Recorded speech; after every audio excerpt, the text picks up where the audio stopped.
તો સુરત ખાતે સ્વામિનારાયણ સંપ્રદાયના લંપટ સાધુ સ્વામી ઘનશ્યામ કંડારીનો વિરોધ કરવામાં આવ્યો હતો। સુરત કલેક્ટર કચેરી ખાતે મોટી સંખ્યામાં લોકોએ વિરોધ નોંધાવ્યો હતો। સ્વામિનારાયણ હિત રક્ષક સમિતિ દ્વારા વિરોધ કરવામાં આવ્યો હતો અને બેનરો સાથે મોટી સંખ્યામાં લોકો પહોંચ્યા હતા। કલેક્ટર કચેરી ખાતે પહોંચ્યા હતા અને ત્યારે અવારનવાર સ્વામિનારાયણ સંપ્રદાયના સાધુઓ વિવાદમાં આવતા લોકોમાં આક્રોશ ફેલાયો છે।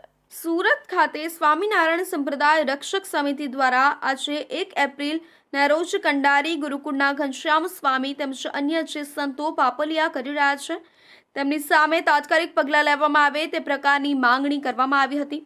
લાખોની સંખ્યામાં સ્વામિનારાયણ સંપ્રદાયના અનુયાયીઓ છે ત્યારે ધર્મના નામે કેટલાક સંતો કલંકિત કૃત્ય કરી રહ્યા છે તે ક્યારેક ન સાંખી લેવાય તે અંગે જિલ્લા કલેક્ટરને આવેદનપત્ર આપીને પાપલિયા આચરનાર સંતોની સામે પગલાં લેવાની માંગણી કરવામાં આવી હતી। ત્યારે ઘનશ્યામ પ્રકાશદાસજી સ્વામી સામે સજાતીય સંબંધોના અનેક આક્ષેપો થયા છે।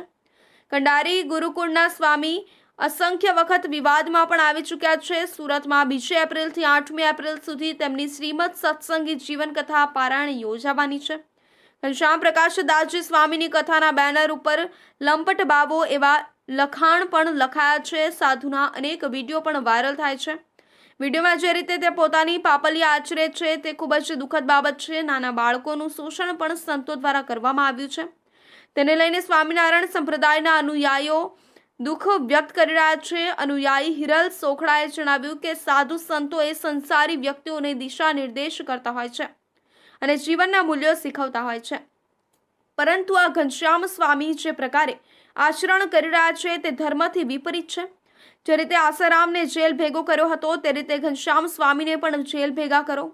હવે પછી એ જ્યાં પણ કથા કરશે ત્યાં જઈને અમે એમને જાહેરમાં મારીશું। જ્યાં પણ કથા કરતા દેખાશે ત્યાં જઈને વિરોધ કરીશું। અમે અત્યારથી જ ચેતવણી આપી દઈએ છીએ।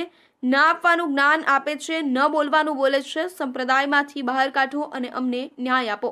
રજૂઆત જે સ્વામિનારાયણની ભગવાનની આજ્ઞાની વિરુદ્ધ જે સંતો વર્તે છે, ન કરવાના કૃત્યો કરે છે અને ધન ભેગું કરે છે અને વ્યભિચાર કરે છે, તો આવા સાધુની સત્સંગમાં જરૂર નથી અને ન બોલવાના ભાષણ બોલે છે। ઘણું ગંભીર કહેવાય એમ સમાજમાં ઉહાપો થાય અને ઉશ્કેરણીજનક ભાષણ કરે છે, તો આવવાની જરૂર શું છે સત્સંગમાં?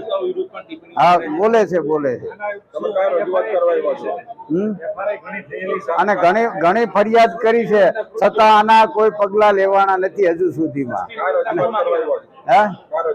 અમે અહીંયા સુરતમાં આવ્યા છે કલેક્ટર કચેરીએ। રજૂઆતમાં તો એવું છે કે આજે ઘનશ્યામ કંડારી નામનો જે સાધુ છે એ આવતીકાલે કથા કરવાનો છે, બરોબર? પોતે જેવા સૃષ્ટિ વિરોધના કૃત્ય કરે છે ને ન કરવાના ધંધા કરે છે। 3 વર્ષ તો ભૂગર્ભમાં ઉતરી ગયો હતો કારણ કે એના ખરાબ કાંડને હિસાબે।